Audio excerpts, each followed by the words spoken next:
All right, hey friends, I am here with my friend Tyler Burns. Tyler is a co-founder of The Witness, a Black Christian collective. Tyler is also a pastor, a thinker, and yeah, we've got a lot of mutual friends in common. This is the first time I'm talking to you, Tyler. Can't believe it. Thanks No, so it's much an for honor being to on my be here. channel. Yeah, it's an honor to be here. I just want to correct something just so people don't think I am, but I'm not a co-founder. I'm just the vice president. So I don't want people to get upset if they hear, "Oh, you're a co-founder and this and that," and then they're like, "No, I co-founded it." So I just want to make that clear. I Just want to appreciate make that. it clear. Just yeah. Okay. You're vice president or co-president? Yes, vice president. Vice president. Jamar's the head honcho. Okay. Jamar's the man, the myth, the legend. So So yeah, I got in touch with Tyler through our mutual friend Jamar Tisby. A lot of you guys have probably read his book, "The Color of Compromise." Is that the title? yeah, that's right. And his big, he's becoming kind of an up and coming voice. I'm really excited that's happening. So, hey, let's just start, man. Let's just dive in. Would love to hear Sure. your thoughts on how you have been processing, thinking through, responding to the last 4 to 6 weeks with all the talk about race. Mm, We've got protests, we have riots, we have change happening. mm. How's it going, man? How are you thinking through all this? Yeah, so I think it's interesting because how we process the last 4 to 6 weeks is a mirror into how we've processed the past 7 or 8 years. And so I think this is a conversation that hasn't just happened over the past month to 2 months, even going back to February with Ahmaud Arbery, Breonna Taylor, George Floyd, but also going back to Trayvon Martin and Michael Brown and Eric Garner and so many other names and hashtags that we can say. Yeah. But I think this is a moment of reckoning. And I think I've said multiple times on our podcast, Pastor Mike, that I think this is a moment where the church is in danger on the brink of losing moral credibility in society. And not just simply because of this issue, but I think with a particular group of people who look like me and who have a unique experience and who see the inconsistency of the church over the past 7 to 8 years, and then kind of that gives them a lens to view the inconsistencies of the church on issues and matters of race and society and justice and culture throughout its entirety, which kind of produced The Color of Compromise and produces a lot of the works that we see now critiquing the church.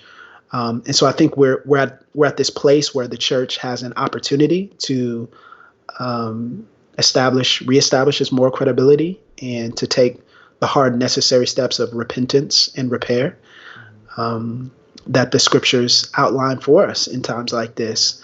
But I'm looking at it not just as a member of the broader American church, but as a member of a specific tribe. So as a member of the Black church and as a pastor within the Black church, I'm looking at it from the context and the perspective of it is a moment of leadership for many of us, and it's a moment and an opportunity for us to speak where our voices have been muted and to shout where our voices have been silenced. And so I want to take advantage of that opportunity. That's good, man. Yeah, the way you're wording things is so clear and concise and just really helpful. The moral credibility of the church. Can you unpack that a little more? How has the church lost its moral credibility in this moment? Yeah, so and I think again, this is not just a moment. I think Hmm. this is it's a systemic historic pattern of and I think again Color of Compromise talks a lot about this, but even before Color of Compromise, its grandfather or godfather, I guess you can say, was Divided by Faith by Michael Emerson and Christian Yeah. Smith.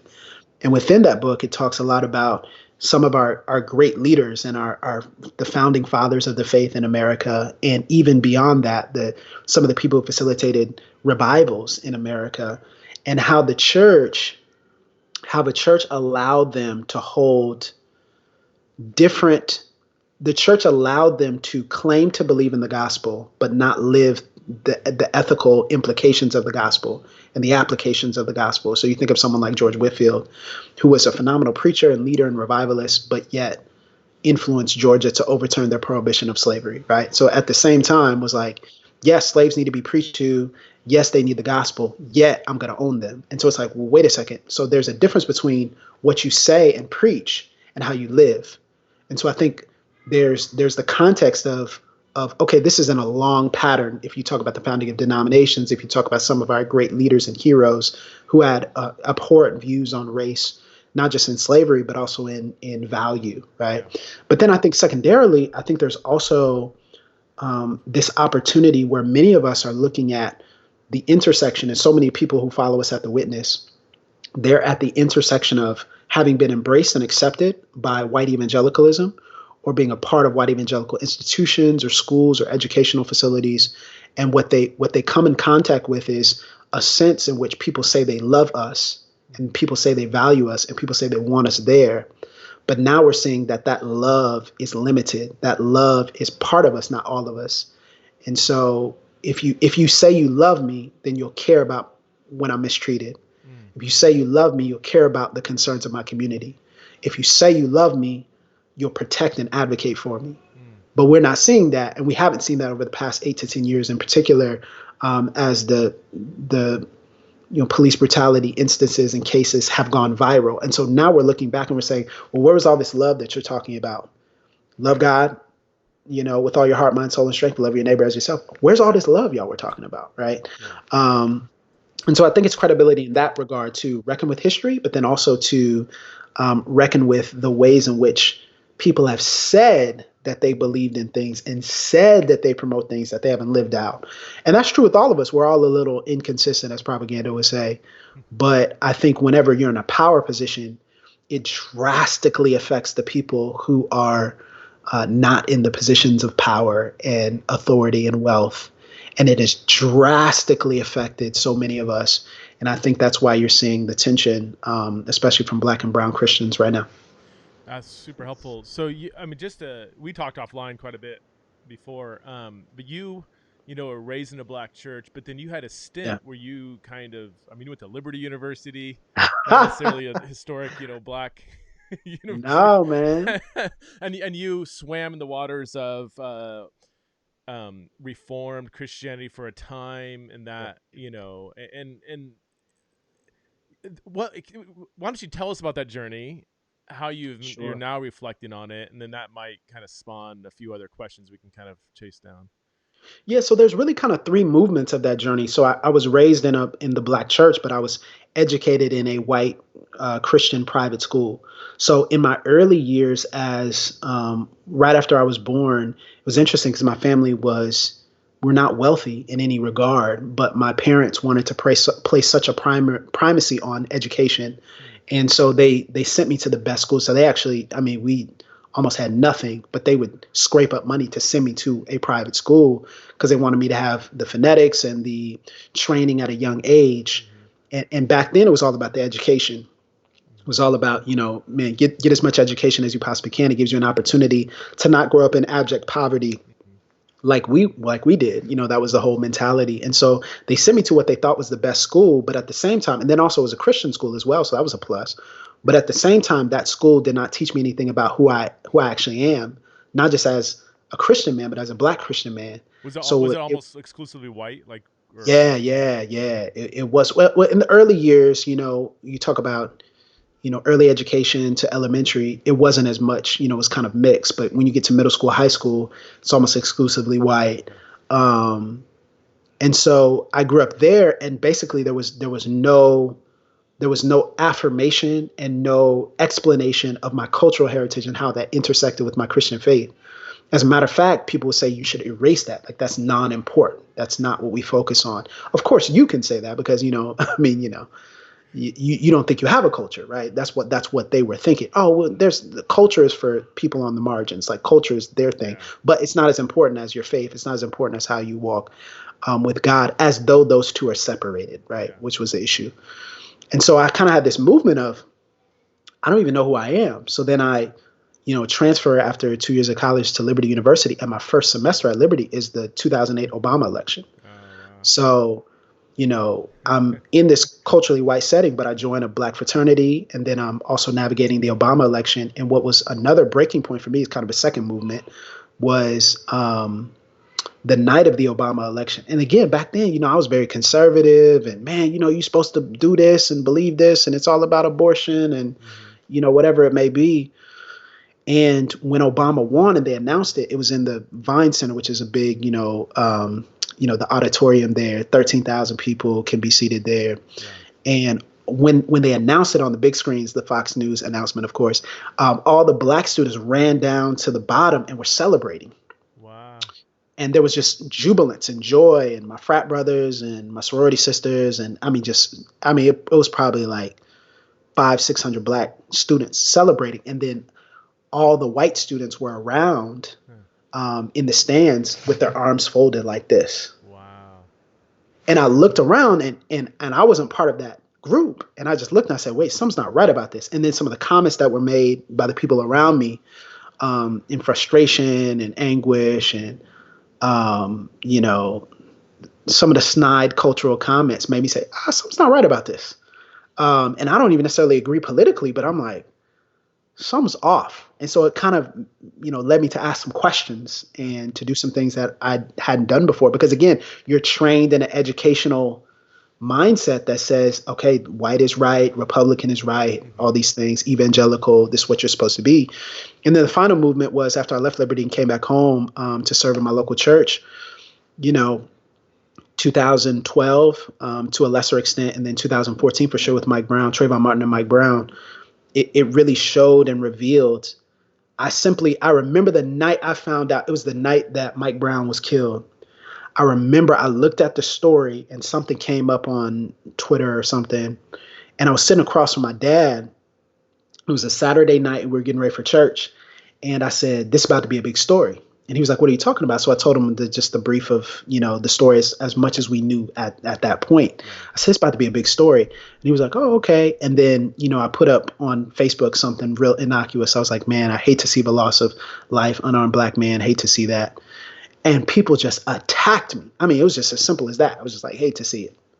And people just, went off. I mean, all my white friends and white pastors, and you're indicting cops, and, you're anti-cop, and I was like, wow. No, I just said, I'm just lamenting the loss of someone who looks like me and could have probably been me or could have been someone I knew.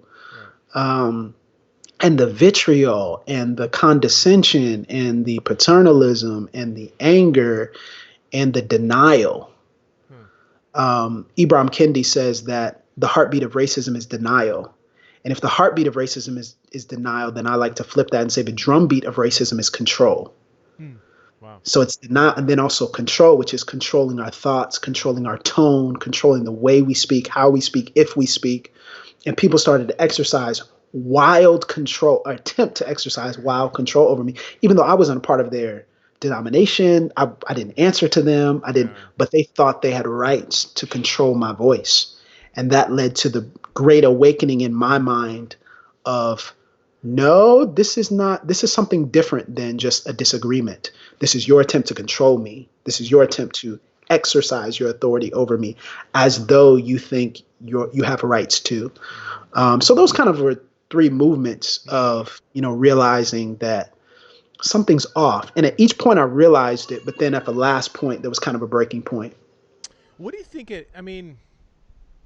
from your vantage point, what do you think that is? Like, is it just blatant racism? Is it ignorance? Is it a level of power and control that people may not even realize that they're doing? Or what would that just a response when you said, mourning the death of a black, how old was he? 18? I mean, he's a teenager. Yeah, 18. Yeah, just graduated from high school. And as a Christian, even if he was armed, and there's the there's some. It's not like I don't know. Did he actually try to get the cop's gun, or there was he was? We don't know. We don't know that. Okay. I didn't. Yeah, there's a Justice Department ruling, and stories, there's conflicting stories, and people have thoughts about what really happened and how it happened, and there's a lot back and forth with that. And I don't want to all that matters, but not to your statement. This kid got killed. That's a tragedy. I mourn that. Even if he was guilty, that's still a tragedy. Same with Can George I talk Floyd, about that? People saying George Floyd is a criminal. He did all this stuff, and he's strung out on meth, and it's like blah blah. Okay, maybe it's still an absolute tragedy, and there's a symbolic power of that death, that murder, that has deep, deep, complicated historical and cultural roots. So I don't know. So I don't want Yeah. to answer. What do you think was driving that backlash that you faced when you posted that? Well, I think it's a number of different things, but one of the things that you mentioned that I think is very important to understand about the differences here is, and sorry, you might hear my kids, they're It's crying in the fine. It's background. fine. I got a It's a 2-year-old great and a 1-year-old, sound, so man. they're It's a like, great sound. yeah, it's beautiful. It's beautiful. But one of the things that you might hear and might see is that there's a difference in how white Christians and black Christians approach a situation like this. And this is one thing people do not talk about. They don't emphasize is that there's a cultural approach to everything. It's not just ethnic, it's not just race, but it's also the cultural approach to everything, which is a little bit different. So, white evangelical Christians tend to approach things from a cognitive perspective, Mm-hmm. right? It's why their services are the way that they are. It's about intellectual, rational, cognitive thought, right? So you have maybe a little bit of emotion here and there, but the emotion is heavily secondary to the cognitive. The word must be preached, and then they take that same reality into culture, right? So you have the whole very famous like Ben Shapiro, facts don't care about your feelings, right? Well, it's about the cognitive. That is what is approached. So what do they do when they see a particular case like George Floyd or Breonna Taylor or Ahmaud Arbery? They definitely did with Ahmaud Arbery. It was obnoxious. But what they do is, what are the facts? What are the facts? What are the facts? What are the facts? So they think first, Yeah. right? Now, in our culture, we feel first. So it's emotive. So it's the cognitive versus the emotive. So people don't talk about this. And so we're trying to rationalize with people. We're trying to reason with people who only think cognitively and who suppress the emotive. And we come, and the first thing white evangelical Christians do is they look for the facts. The first thing we do is we feel the pain.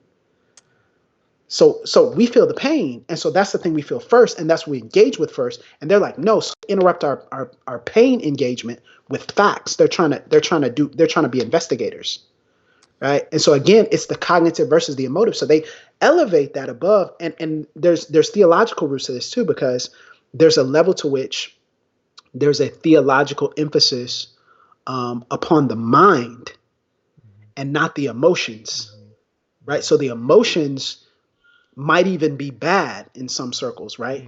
Well, it doesn't, I've heard people say in these different streams, evangelical streams, we don't need to get it doesn't matter. Like all that stuff, you don't need to get excited. You don't need to just preach the word as it's given. And people, no, you don't need emotionalism. It's this and that. And we come from a culture where it is in our blood to emotively respond to the word. That's where call and response comes in with the black church. The call and response, it's a shared experience. So that when, and this is another thing that's kind of off to the side, but it's another reason why people are scared of black church expression. Like they're afraid of it. And so they feel like they're like, oh, it's, is this emotionalism? Is this, you're losing control and all these other things, not understanding that it's in our genes, it's in our blood, even going back to not even just, enslaved Africans, but also going back to the continent itself. It's in our blood to engage with things in a full body, the physicality, the emotion, the shout, the hoop, the scream, all those things are native to us. And so people don't understand that. So they come in and they're like, facts, facts, facts, facts, facts. And we're like, wait a second. We're engaging with this emotionally, not pushing away the facts, but we engage, we approach a situation to feel, not to look for something to prove one side or the other. We have an embodied theology. We feel it in our bodies. Yeah. And so I think people don't understand that. And that's why a lot of this is tension. And then people come in and exercise control. And then to a secondary extent, I think there is an assumption that white evangelical Christians, because this is taught in American culture, everything is about them. Every conversation is about them. Every argument ultimately ends with them. We have to answer to them. And it is a while it is not in the same as, okay, we think of racism as like, oh, someone wearing a KKK hood or saying the N-word. But white supremacy is also white normativity, which is the centering of whiteness as the true and right expression over everything else. And so our way is the right way. Hmm. Our way is the good way. Our way is the biblically faithful way. Mm-hmm. Our way is the theologically accurate way. Right? And so that's above all other ways. Yeah, the black church, yeah, I mean, they produce some good music, but they got a doctrine problem, right? Why? Because we don't process doctrine the way you process doctrine. Yeah. And so something must be wrong with us. Not I need to learn from them. Something's wrong. You need a revival. You need you need a reformation. You need this. You need that. You see what I'm saying? So it's like they center themselves and place themselves as controllers. Yeah. And that is what is taught culturally.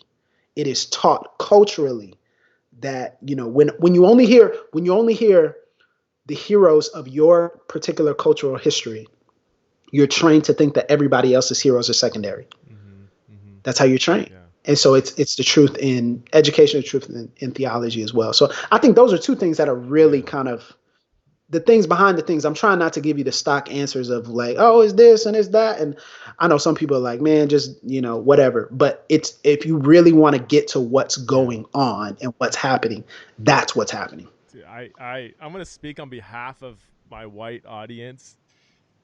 This is so incredibly informative and helpful. My mind's kind of spinning right now.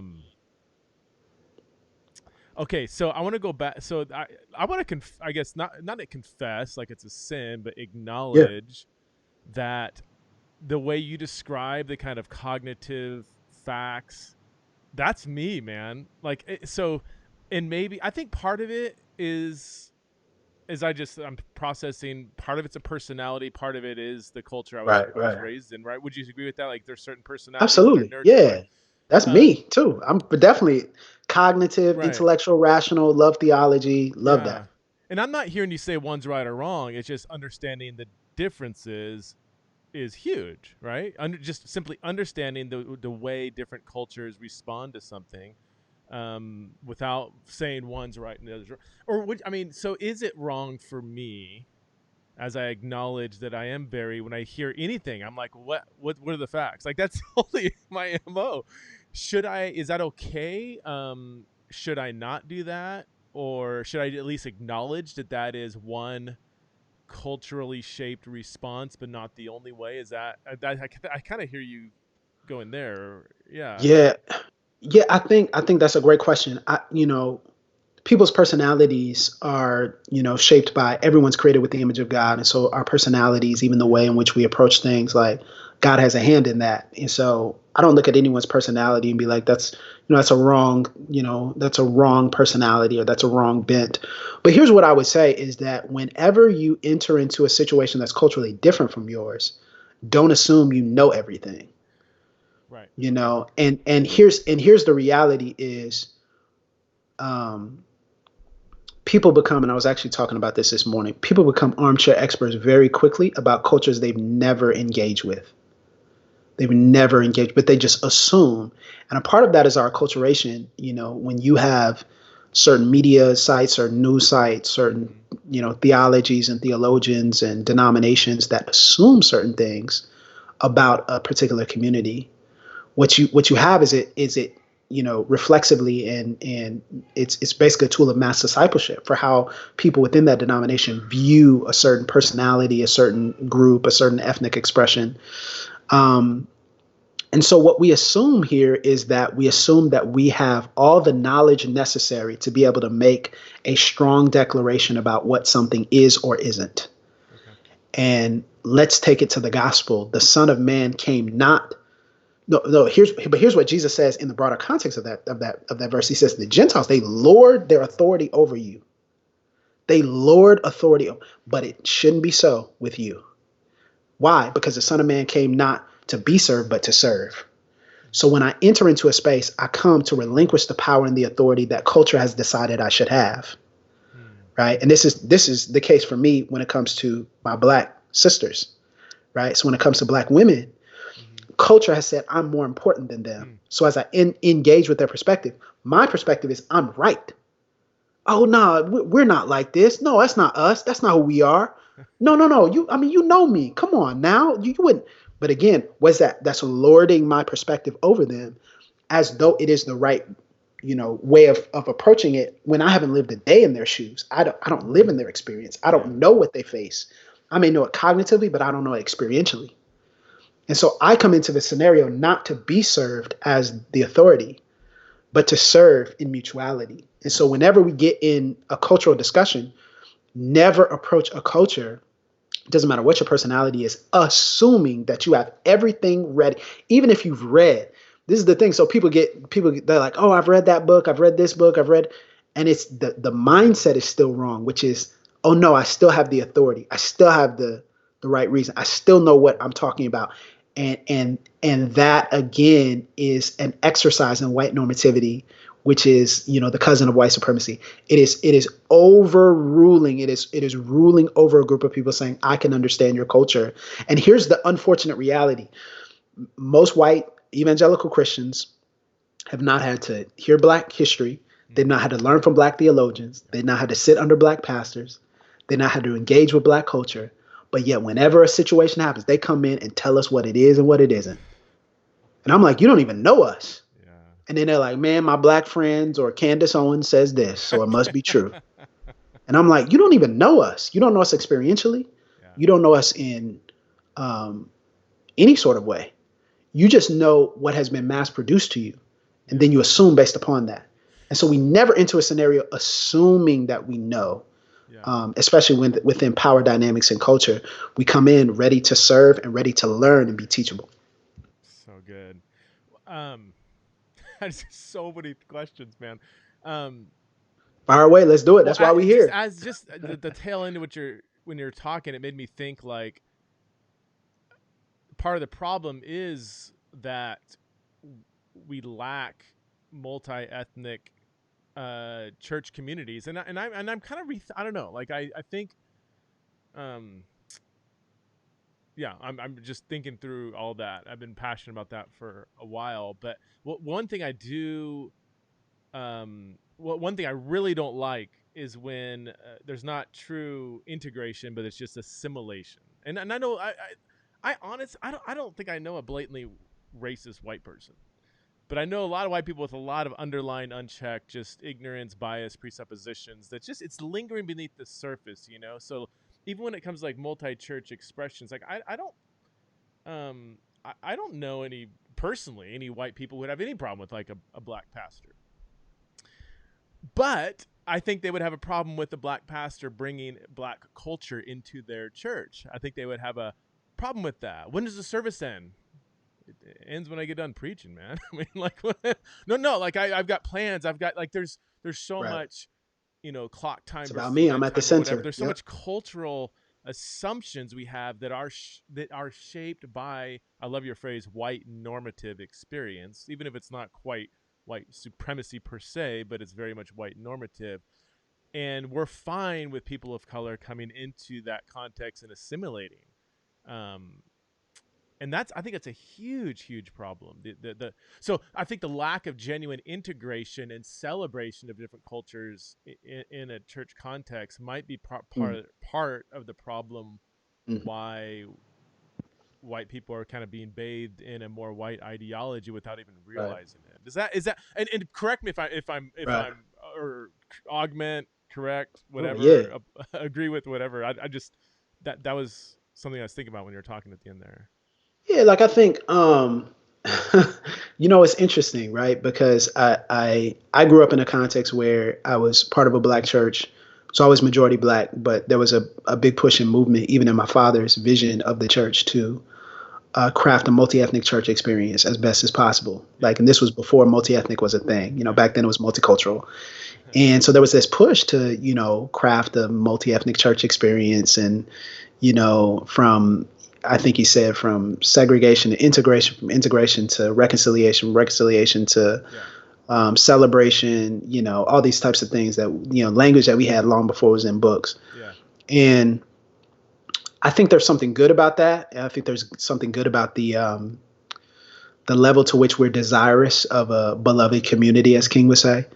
But I also think that there is a problem because multi-ethnic church spaces tend to revert back to white normative expression. Yeah, And so exactly. they tend to revert back to white cultural normativity. And so even like, let's take, for example, something that you said earlier that, hey, I don't really think I know any, racist white folks. And, I don't think anybody would have a problem with a black pastor, but they have underlying unchecked. Here's what a lot of us are making the distinction of right now. We don't distinguish between the two, because here's what we see. You don't have to be a red-blooded, like angry racist calling me the N-word to oppress me, to limit opportunities, to try to control me, to try to center yourself even in our friendship and relationship. You don't have to be.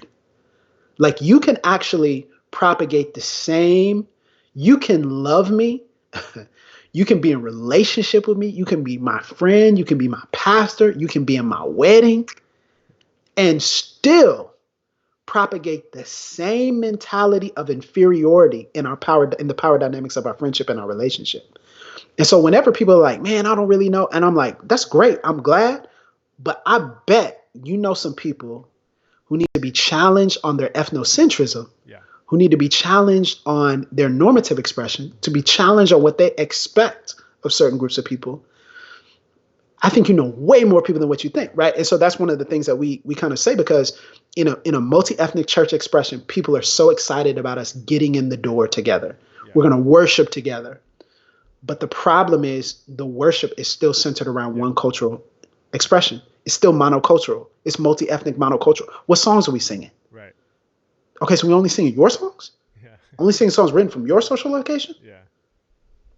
How's this multi-ethnic? Like, what are you talking about? Well, that's the assimilation, right? I mean, you're right. We exactly. We can have tons of black people of color in our church, as long as they sing white songs. Like, it's you're assimilating into a white normative culture. It's the cultural cues. It's the sermon illustrations. It's the things that are addressed from the pulpit. And so the bigger issue is, man, it's great if we have multi-ethnic church spaces, and I think that's a great goal to have. But the problem is, who is erased and who has to become less of themselves in this multi-ethnic church space? And what has typically happened is black women take a back seat.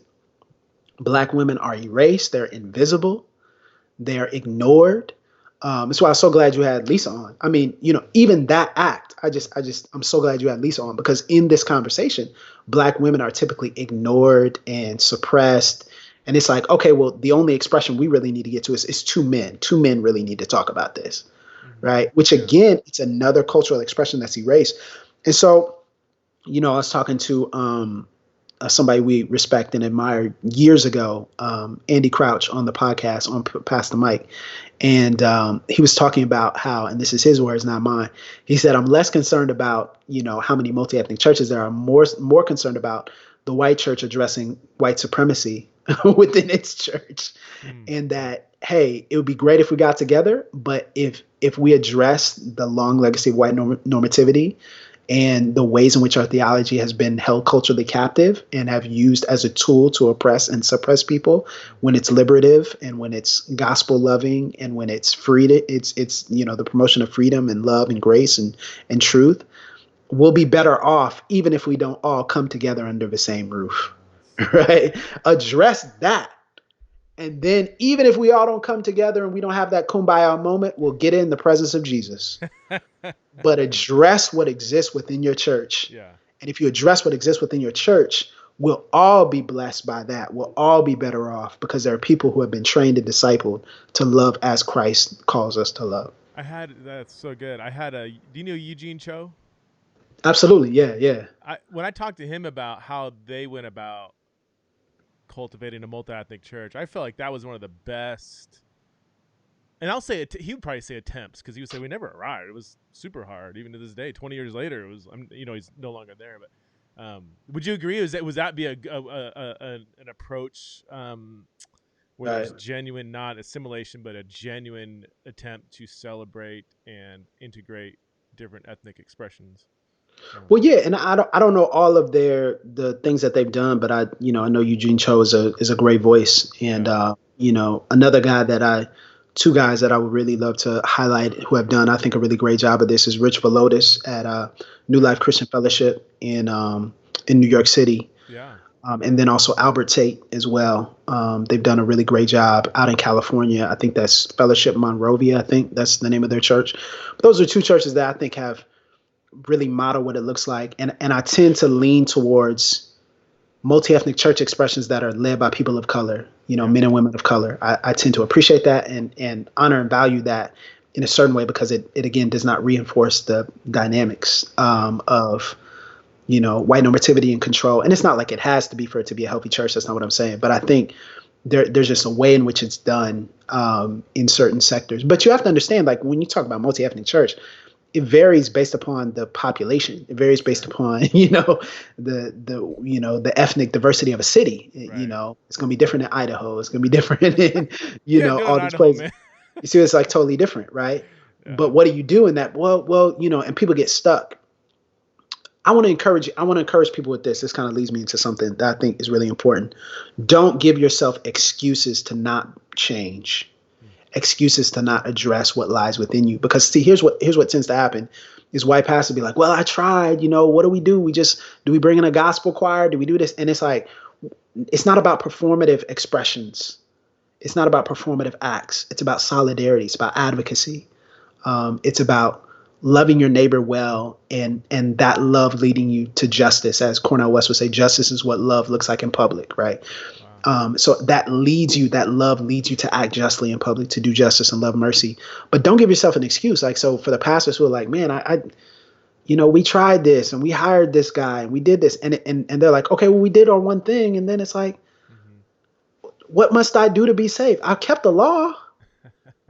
I kept all the law from birth. Like, I'm good. Okay, well, sell all you have and give it to the poor. Goes away sad. Oh no, it's too much. It's too hard.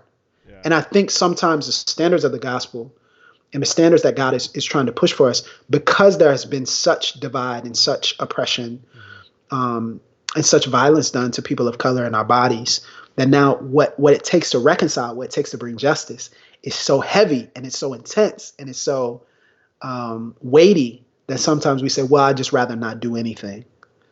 Yeah. And no, that's where God has called you to press in. That's actually where God has called you to not give yourself the excuse, the out.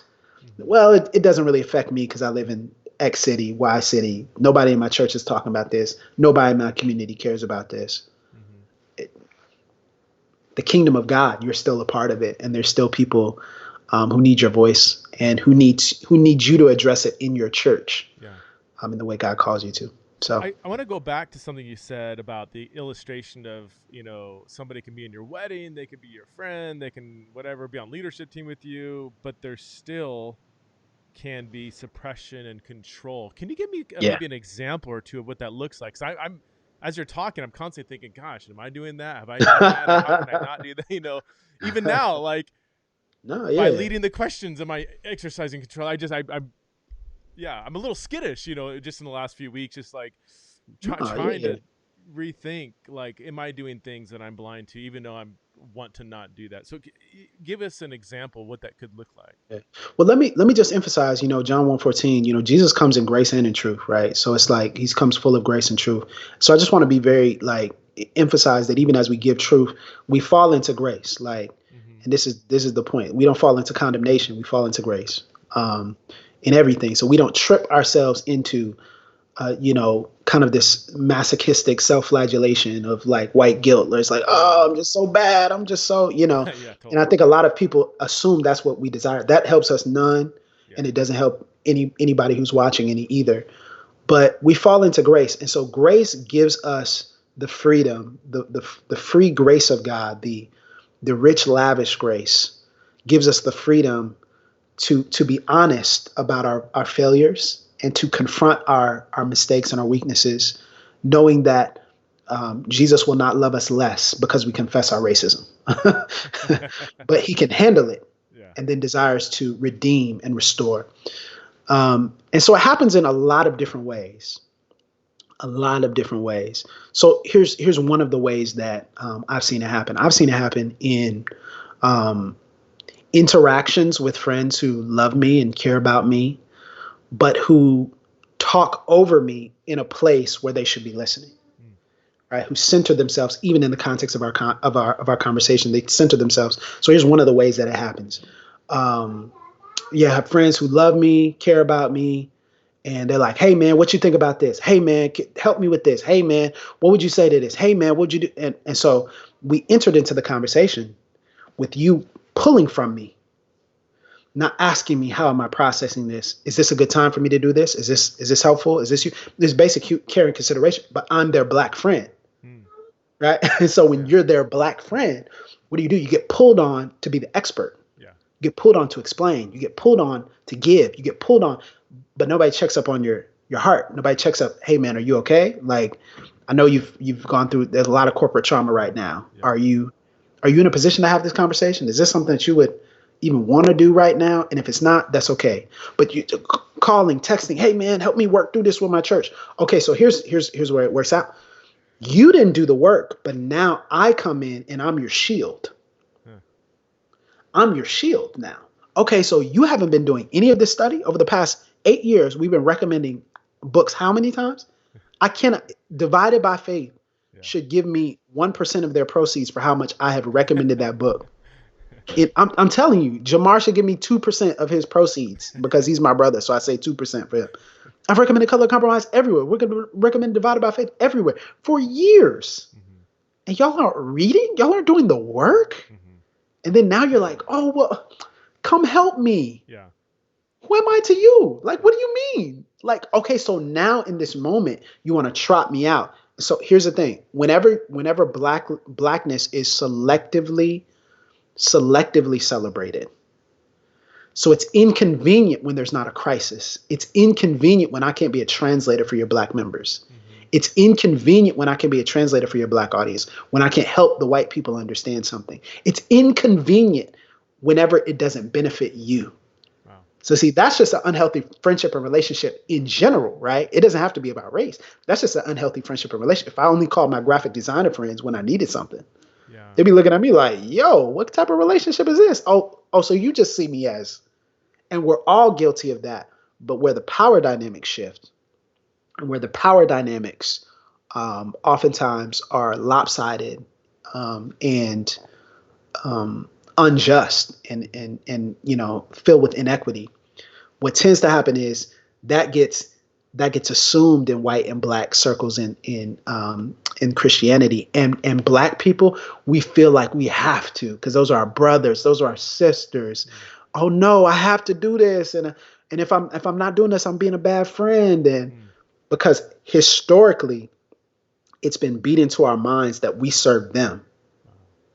That's historic. That's historic for us. Oh, we should be honored that we're asked to do this. Now, in the meantime, we're privately crushed. They have this moment where they absolve themselves of, oh, well, I'm not racist. I had Tyler come over. I had Tyler preach at my church. Come on, I'm not racist. Yeah.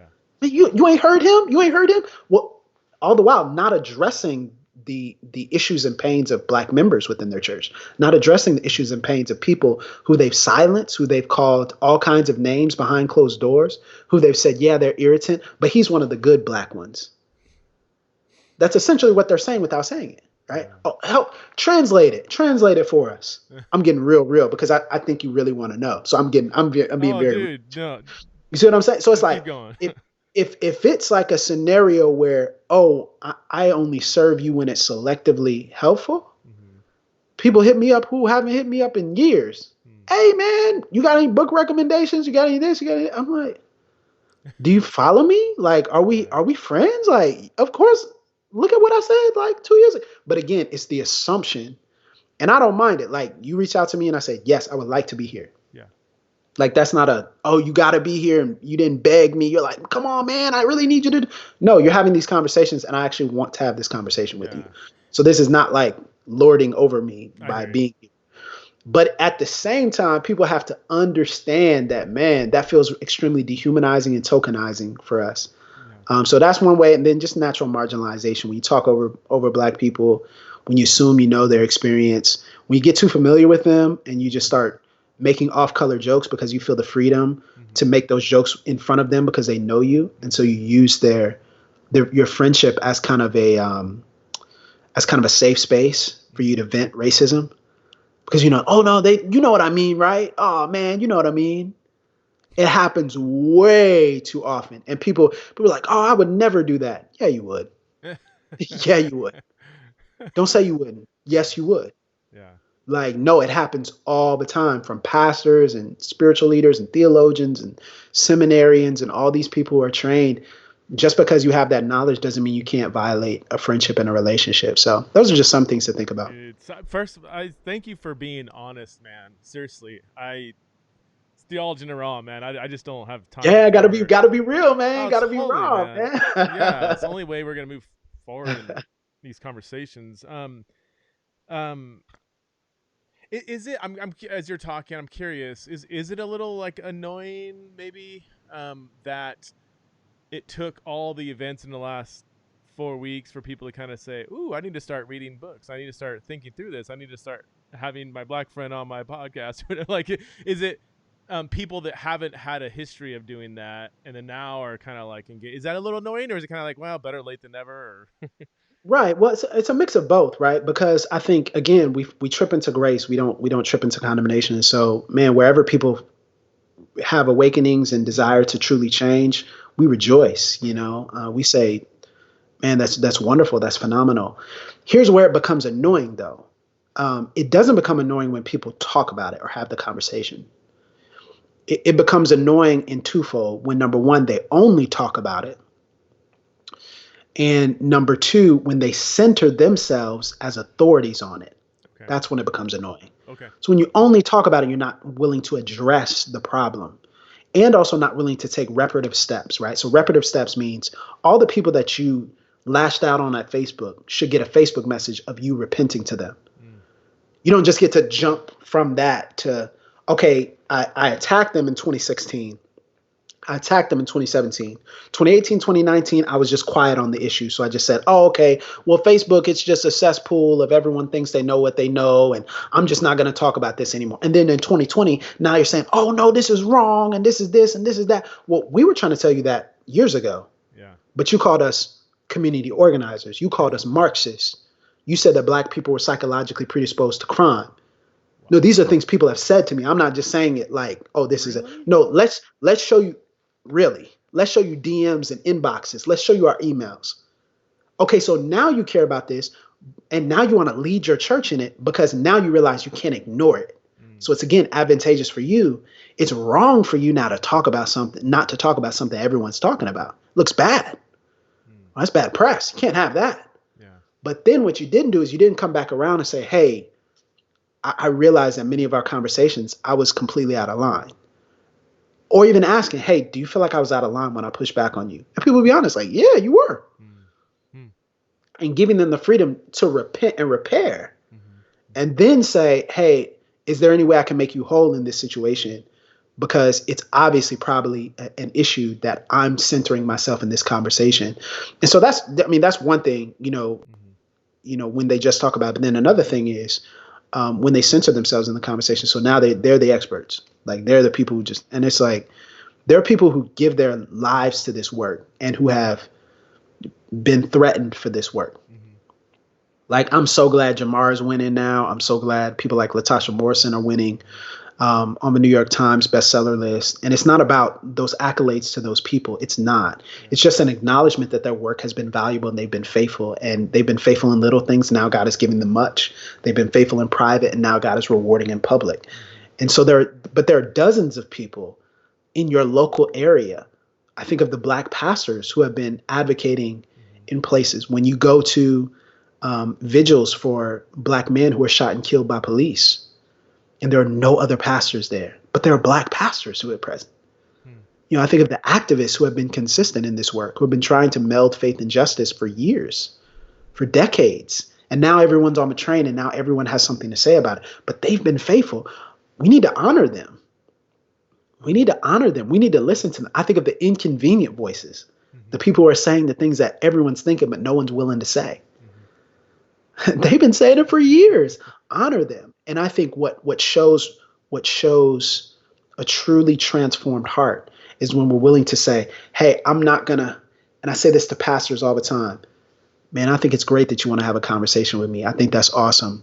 But if I don't know you, I'm kind of skeptical about having a conversation with you. And I'm also kind of feeling like you want to explain me to your members.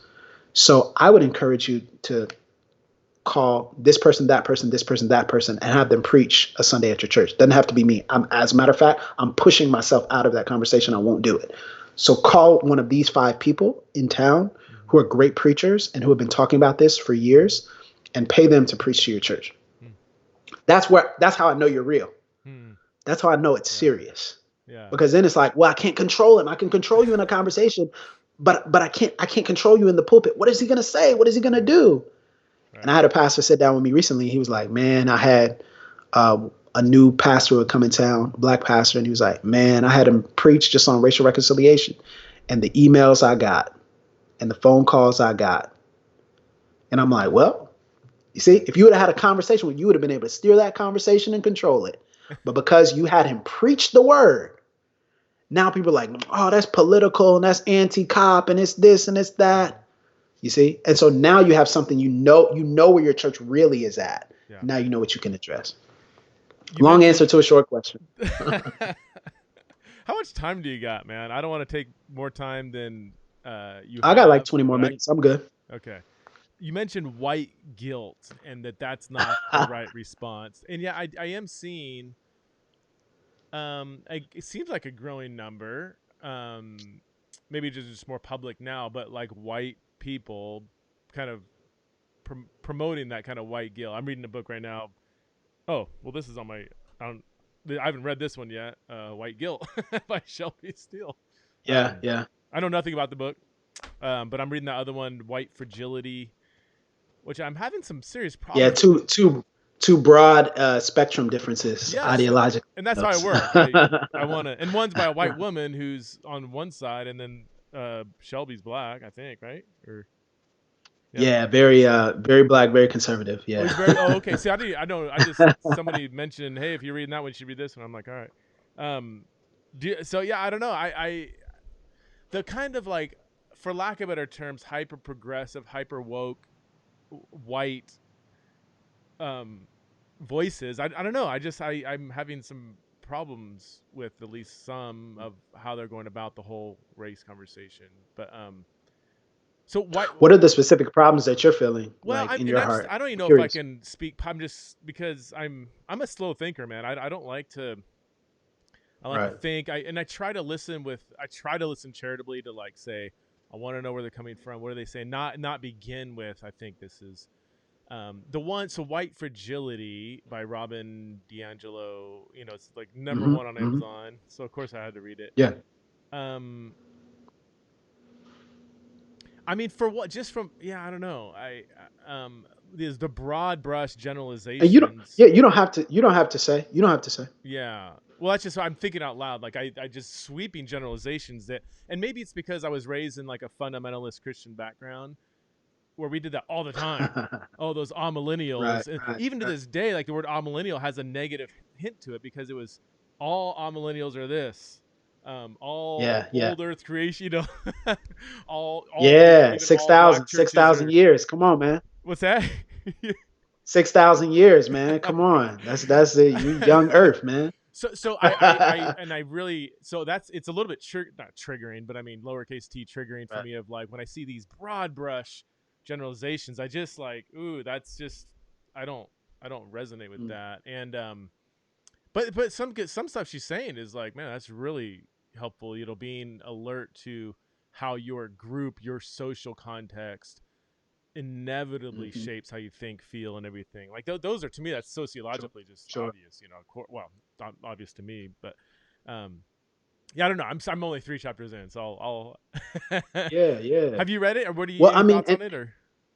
I have not, and for me, typically, if I'm reading books on race, I'm gonna read from black speakers, like black writers, and it's not. There's nothing wrong with reading Robin DiAngelo. Like I think I'm not part of her target audience. I don't believe, right? So, she says so I don't really think of. Yeah. So I'm not part of her target audience, and so because of that, I don't typically like read those books. And so typically, what I would say is, different people have different disciplines.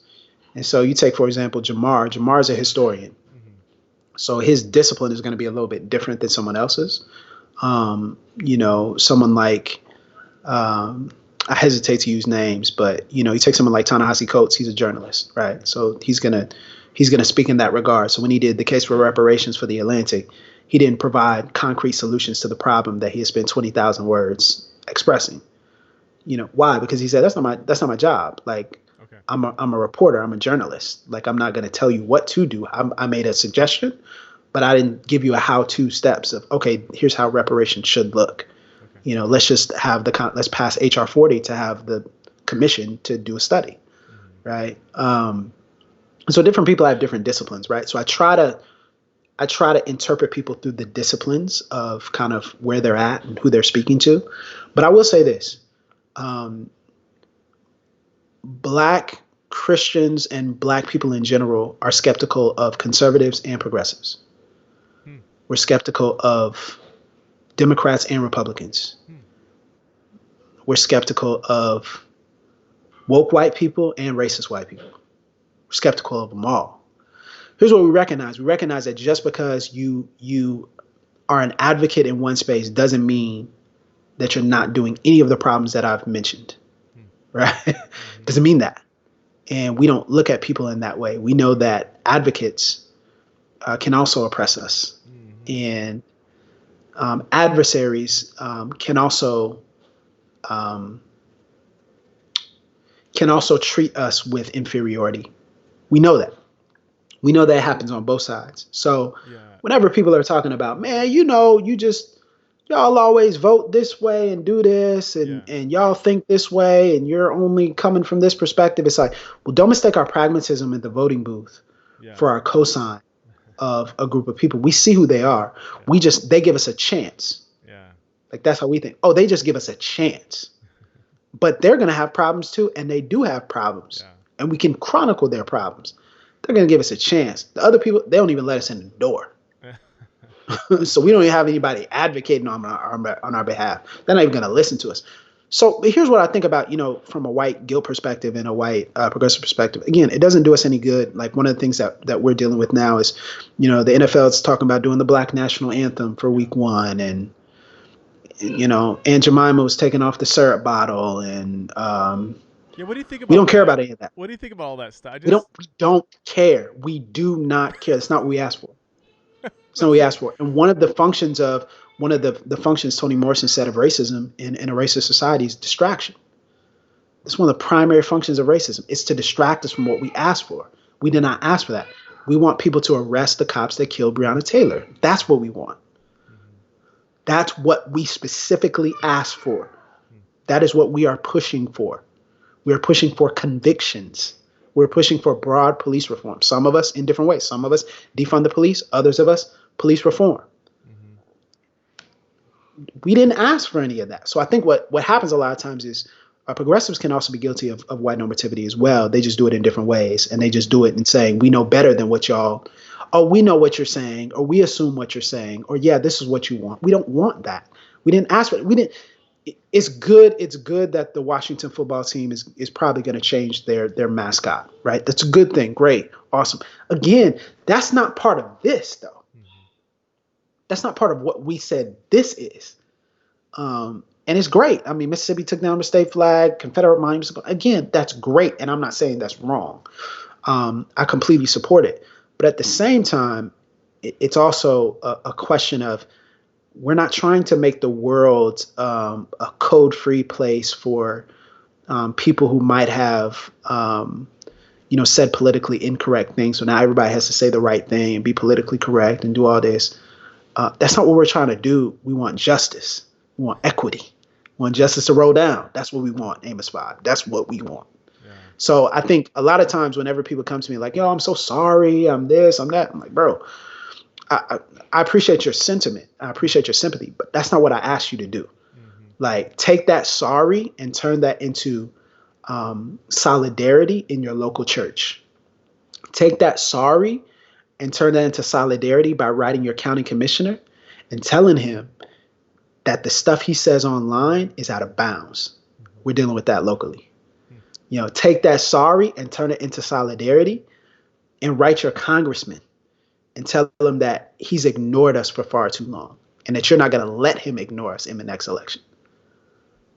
Turn it into solidarity so that justice can roll down. I don't care about your sorry. Man, it's great. Repent to God. Repent to God and advocate for me, please. Yeah. Right? That's being very honest. That's what we care about. So sure, all the wokeness and the progressiveness, we couldn't care less. Like, cool, you guys are doing this, and all right, man, do it. But we want to see your actions. We want to see your budget. All these companies now, they're putting out these statements and they're like, oh, Black Lives Matter to us and Blackout Tuesday and all this. And we're like, great. Now let's see your board of directors. Let's see your executive team. Mm-hmm. And how many of us are in places and positions of power? I'll never forget. Recently, it was very interesting. Lecrae was at this very controversial conversation with Louis Giglio and Dan Cathy, the CEO of Chick-fil-A. And, much can be said about the words that Louis Giglio used and even Dan Cathy used in the context of that conversation and what should have happened, what did happen. But there was this one moment that was really striking for me was when Dan Cathy said, man, we just need to shine people's shoes. Like, he told this story about a black, older black man or woman. And anyway, there was this symbol of solidarity years ago where someone came down and they shined their shoes and washed their feet or did something. He gets up and goes over and shines Lecrae's sneakers. And Lecrae's kind of looking down like, yay. And then when Dan Cathy got up, he's like, yeah, and I need Chick-fil-A stock too. What about some Chick-fil-A stock? And Dan Cathy just like, good. Yeah, but we need shine shoes and all this. It's almost like, okay, these symbolic gestures make you feel better. Yeah. But the reality is they don't change our lives. So and they don't do what's necessary, right? That's exactly how I felt. And you were the first person that has kind of put it so you've drawn out kind of how I felt. Because I don't know if my feeling was correct. I'm like, well, maybe it is good. I don't know. It just feels like it's making that person feel good or the company, taking Aunt Jemima off or what, all these things. It's like, that doesn't, I don't know that. And sometimes I felt almost like bad. Like I'm just not impressed with this stuff. Is that my racism coming out, or is it? Well, and I would say it's good to always remove symbols of oppression and injustice. It's good to do that. Like, it's good to do that. Mm-hmm. And it's good to place them in their proper context, right? So, we're having this conversation locally about, a Confederate monument that was in the early 1900s was basically put in place. There was an expose that recently came out based upon a coup of white supremacists who basically, literally strong-armed the local government to putting this Confederate monument right in the center of downtown. And then in the 70s, there was a KKK march in broad daylight with hoods and everything in the 70s, right, at this Confederate monument. And so I think it's good to remove and tear down the idols of white supremacy. But again, repent and repair. Mm-hmm. Mm-hmm. Like, feel sorry and stand in solidarity. Yeah. Like, talk about justice and do justice, please. Like, we don't, if the symbols are all you stop at, you'll miss the fact that racism isn't a symbolic evil. It's a substantive evil that has shaped our lives and harmed our bodies and robbed money from us and redlined us out of communities, and gentrified us out of places where we grew up. No, this is a practical evil, and denied us healthcare and denied us proper education and killed us in the streets with impunity. No, correct the system. Don't just, tear down a symbol. What would you say to, this might be from conservatives, mostly white, but they would hear you say all that and say, well, gosh, I mean, like that, look at all the progress we've made, we're decades after the civil rights era. Redlining is no longer a thing. It would be illegal, right, to redline now, I think. I don't know. Or we have a black president. Had a black president. Go. Feel free to jump. Well, so you've heard that narrative, I'm sure. What would you? Oh man. How would you respond to that? I would say that Malcolm X has put it well when he said, if you stick a knife 9 inches in someone's back and remove it 3, you don't call that progress. You pulled it out 3 inches. Hmm. Knife still in my back. Here's what I would say, man, is I know it seems like there's progress, but progress is certainly in the eye of the people who haven't been disenfranchised. Progress is in the eye of the people who are not affected. Um, and what tends to happen is the winners and the people in power, they control the narrative of what progress looks like. Um, think of Zacchaeus, right? So Zacchaeus has this personal transformation with Jesus. He's like, man, anybody who I've defrauded, I'm going to restore them fourfold. Like it's the shalom principle, right? I'm going to restore them to where they should have been. I'm going to restore things to where they should be, right? Not where I think is acceptable to me, not what's safe to me, not what's a symbolic good to me. I'm going to restore them to wholeness. And the question is our community whole? Not has there been progress according to your metrics, but what would make our community whole after over the course of over 200 years of slavery, over 100 years of Jim Crow, segregation? Like, what would make us whole in that regard? And that's the question that Christians should be asking, not just simply the question of progress. But if you're a believer in Jesus, you want to restore people that you've defrauded to wholeness. And I think that's what justice looks like. And I think that's what is required. So all that good symbolic stuff, I think a lot of times people just think about what they think progress should look like and does look like. And I'm very honest and raw in this conversation and have been for a while that, listen, it doesn't reach the communities you think it reaches. And if you can say there's progress, but then you still, okay, if there's progress, go live in our neighborhoods. Mm-hmm. Would you live in our neighborhoods? Mm-hmm. Would you let your kids go to our schools? Why not? I thought there's been progress. Why not? Your kids should be able to grow up right where we live, right? Progress. But it's like, oh no, well, I want my kids to go to the best schools. Yeah.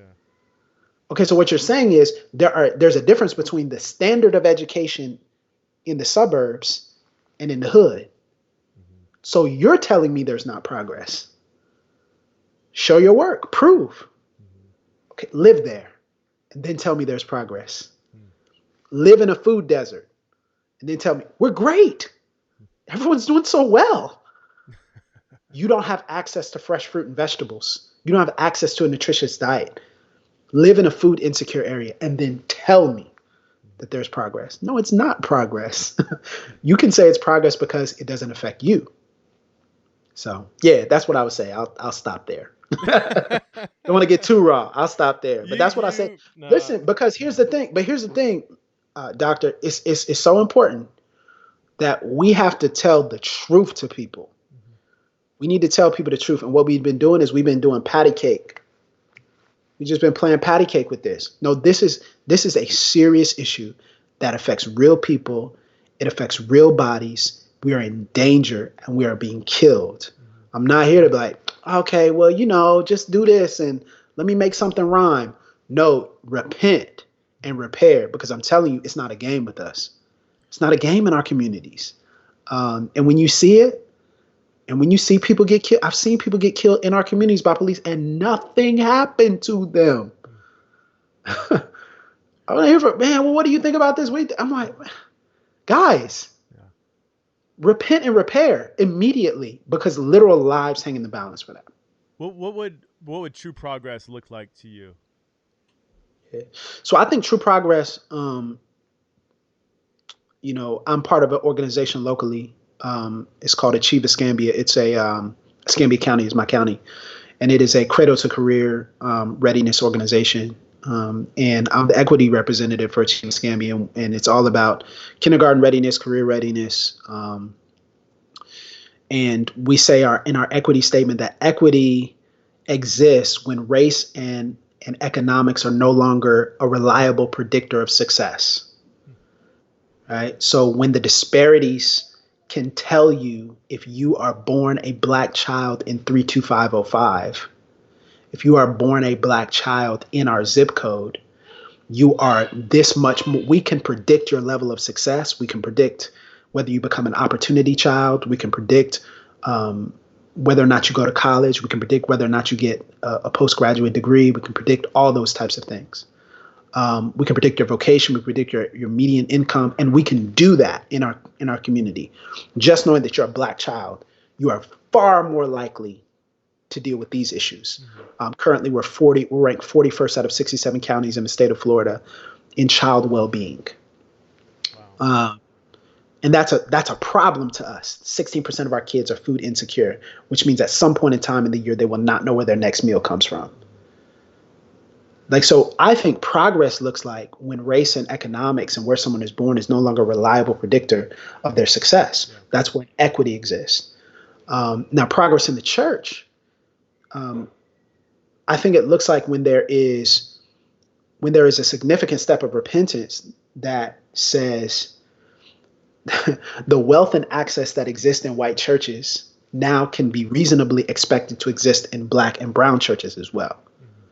That the wealth and progress and the expansion and the land ownership and the budget of a white church is also going to be present in most, if not all, Black churches. Mm-hmm. And the reason that's important is I don't think it's obviously not just a issue of money, but what we're getting at here is resources that flow through Black churches. They historically reach Black communities because Black churches have been hubs of healthcare, economics, education, food provision, even lawyer services and job training, recidivism, against the recidivism rate, transition homes. All these things flow naturally through Black. And I think of 10 Black churches off the top of my head that do this work that aren't getting funded, right? So they have to have resources outside. So they have to go to the state for resources or whatever. And what would it look like for progress to say the SBC says, okay, we don't just care about providing 10 scholarships or 5 scholarships for our students that go to, SBC schools and seminaries. And we're like, that's our act, that's reparations. Mm-hmm. What does it look like to say we're going to write a check of however much to this particular Black denomination that is churches that are actually reaching Black communities and desire to reach Black communities. And so the money's going to get to them, which reaches real people. Mm-hmm. Right. And so I think progress looks like us recalibrating our metrics of success and recalibrating our interaction with racial reconciliation, not as an act of charity, but as the capacity for solidarity. Would it be patronizing for as you're going back to the Black churches and the community work that they're doing? Is it patronizing for white wealthy churches to say, "Hey, we want to help fund this"? Is that excusing their actual involvement, or would that be a possible step forward? No, and I think here's the thing that people have to understand is like it varies what is needed in different communities, but the thing is we go and we ask them what they need. Okay. What do you need from us? Okay. Do you need resources that fund this? Do you need hands? Does it look right for us to come in and work alongside you? Is that going to be a trigger for the community? Right. Is the community going to look at that with inherent skepticism? Mm-hmm. Do you need resource? Do you need expertise? Sometimes it's not that, and this is the thing about, white Christians, white churches. Sometimes they think it's like, oh, just write a check. Other times it's not about writing a check. Set us up with your accountant. Like, do you know anybody who does this? Do you know anybody who does that? Do you know anybody who can do this? Because you have connections to a network that is totally different than ours. And because you have connections to a network that's totally different than ours, can we connect to that same network? And then now we don't need a handout from you. Mm-hmm. We just need a connection. And then we can do the legwork. Mm-hmm. You know what I'm saying? So a lot of times it's like, man, people are looking for a handout. No, it's you have all these connections. You have 10 people in your phone who make more than our combined budget. Mm-hmm. Right? And that's great. That's awesome. Praise God. But at the same time, we would like to practically do some things that reach our community. And some of the people who write the checks over there can help us. And maybe they can connect us with the right people. Maybe we can partner with them. But that may be what somebody needs. But you go to them and you ask them, hey, how can I help? What would be dignifying for you? What would be helpful for you? What do you need? What would make this community whole? Mm-hmm. And how can we work on that? And we don't have to be at the center of it, and it doesn't have to become our big, we did it. First Baptist this, we did it. We partnered with Shekinah Glory Church, and it's like, yeah. right? So again, we don't have to center ourselves in it. We can serve, and we don't have to get any of the credit for it. If you choose to acknowledge us, you do. If you don't, that's okay. Hmm. Yeah. We're just wanting to serve to make sure that the community is whole. And it varies in different settings, but when you come to people and you ask them what they need, they'll tell you. Okay. That's super helpful, man. I know there's probably people listening that are asking the question, what can I do that would be helpful? Do you have time for just one more quick question? Yeah, absolutely. Okay. Would love to get your thoughts on, and this comes from, I hear it from conservative political commentators. I can't remember which one, if it's just one or several, whatever, but going back to the poverty thing, would love to get your Heard thoughts. one, you heard them all. No, I'm kidding. um, and I don't want the question itself to be triggering to you, but I would love to hear your thoughts on it, man. I'm down. Let's do it. Let's do Okay, it. going back to the poverty and the disproportionate levels of poverty between white and black communities, what would you say to someone who says, "Look, if you going to like moral agency, individual moral agency, even if you acknowledge Yeah. some societal oppression and hurdles, there still is moral agency. So if you graduate high Right. school, you don't get your girlfriend pregnant, and you get a job, those three things, you're extremely unlikely to live in poverty, no Right. matter your color. Have you? I don't know if you've Yeah. heard that, or what you would, and it does deal with Yeah. that the family is kind of. I think even Obama said, right, that the family is a huge piece that needs to be um, a huge focus in terms of lifting people out of poverty. Any thoughts on that? Yeah. So it, it's it's it is hilarious what people think everyone has access to. I'll give you an example, right? So one of the things that we've been doing with the organization that I'm a part of educationally is, we wanted to set up what we call a parent university. So this is a actual way for twice a month, we would actually spend all day with a group of parents. We bust them in, spend all day with a group of parents, feed them, and actually give them job training, life skills, in typically under service, under resourced communities. So this is everything from, you know, how to raise a healthy child, Mm-hmm. to how to do your taxes, to how to start your own business, but basically training them and equipping them on how to raise healthy children in an under-resourced community. And so one of the things that I'm in the room as a leadership council. I'm in the room with people who run big organizations locally. The mayor's in the room, chief deputy is in the room, you know, head of the power company, head of the, top internet company, all these things, telecommunications. It's just a lot of money in the room. People are like, yeah, what we need to do is we need to set them up and make sure that they have access to sign up to all this. And so we need to do a media blitz, and we need to do this, and we need to do that. And let's do a social media blitz and run a social media campaign. And and one of the local service workers, she raised her hand. She says, hey, this is all great, but you're assuming they have access to Wi-Fi. Why did you assume that? You're assuming they have computers. Why did you assume that? And they were like, well, what should we do? We have to go door to door. And they were like, what? In 2020? Why do we need to go door? See, because in their mind, because they have access to it, everyone does. Right. In their mind, because they have it, everyone has it. Everyone has access to it. Oh, it's internet. I mean, who doesn't have internet? Who doesn't have an iPad? Who doesn't have a smartphone? Who doesn't have a laptop, right? It's just in their mind. That's just what they assume. And for many people, especially white Christians, they assume the communities, they assume the reality of communities they've never stepped foot in. Mm-hmm. Right. And so here's the thing. Generationally, my parents were cycle breakers. Generationally, my parents were the first people in their family to graduate from college. Generationally, my parents grew up in two different states, but grew up in abject poverty. Mm-hmm. My parents are that statistic, that statistic, even not knowing their fathers, that statistic, right? But I'm not. But my life and my opportunities are totally different than their life and their opportunities. They had to literally claw themselves out of poverty. They had to overcome all kinds of systemic things, even growing up in Section 8 housing. They had to They had to overcome so much more than what I have to overcome. And so if you compare, oftentimes the people who say these types of things, um, especially the black conservative commentators, what they tend to say, um, they don't tend to live in our communities. They tend to live in advantaged communities. And so they feel like the same thing. It doesn't have to be just a white conservative commentator. Black conservative commentators compare white normative expression in the same way. And then on a secondary note, I think a lot of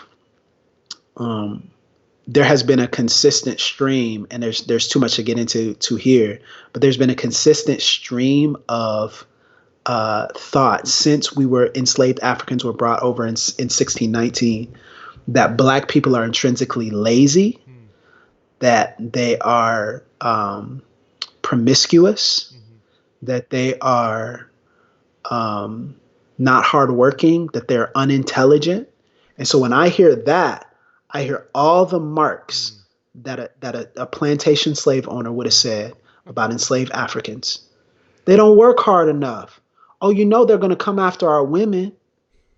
Oh, if they don't even know how to read. Look at them. Oh, all they want to do is they just want to sit on their behinds, and they're just like, they're Ronald Reagan welfare queens. They're gaming the system. You know what we need? We need law and order. And so what you hear is the centuries-long education that white people feel led to make broad declarations about our community and tell us who we are and who we aren't. And you'll see it all the time.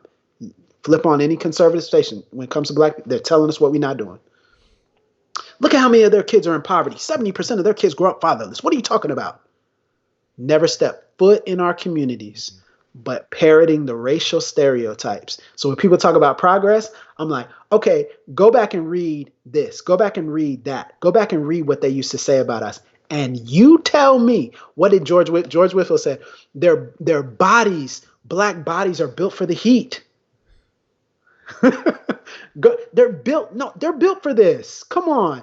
Go back and tell me that you don't hear the same exact things that they used to say about us when they enslaved us. And I'll eat my hat. No, it's the same thing. It's just polished language. Wow. Oh, well, if you just do this and if you just do that. In other words, if y'all just stop being lazy, if y'all just stop getting all these women pregnant, and if y'all just worked hard enough, y'all don't even want to work. You want a handout, don't you? And it's all the same. And Christians parrot it. And then this is why history is so important. This is why I read books like Color of Compromise, Divided by Faith, because what it does is it reveals to you the parroting. It reveals to you the parroting that you have unconsciously, subconsciously replicated over the course of decades. So, yeah, that's a lot. Heavy note to end on, but hey, here we are. Any final words, man, for our audience? I know they're probably head spinning, probably have more questions than they came in with. Any final words, man? You got the floor. I mean, I don't know if I should say anything else, man. The many words said is present, so I'm probably. Why did I promote? Could I promote your ministry here? So the Witness BCC.com. That's the website. The Witness BCC.com is the website. Your podcast is Pass the Mic, right? That's correct. Yeah. So the witnessbcc.com, Pass the Mic. You want some resources? I'll just give some off the top of my head. Color of Compromise by Jamar Tisby. Divided by Faith by Christian Smith and Michael Emerson. The Warmth of Other Suns by Isabel Wilkerson. Phenomenal book. Be the Bridge by Latasha Morrison. Those are some, Be the Bridge is definitely a great organization to follow. Arrest the Cops That Killed Breonna Taylor. However you can get involved in spamming people, to do that. That's really important. But hey, I don't want to absolve people of looking in their local communities. That's why I'm always careful to give certain resources and organizations, because the money that you give to a national organization like the Witness or Be the Bridge probably should go to your local, food shelter and food bank. It probably should go to the people who are doing it on the ground, your local activists who have bills. There's not money in this, even though we're on the New York Times bestseller list. Don't get it twisted. We're not rich. It should probably go to the activists. So look in your local community and serve the people who are in your neighborhood, and you'll find stuff to get involved in. But thank you for having me, Doctor. Uh, It's an honor to be no, on your show. yeah. Thank you so much, man. Seriously, I've learned a ton, and I'd love to have you back on whenever you feel like you want to come back on. Just let me know. Yeah, anytime, anytime. All right. Take care.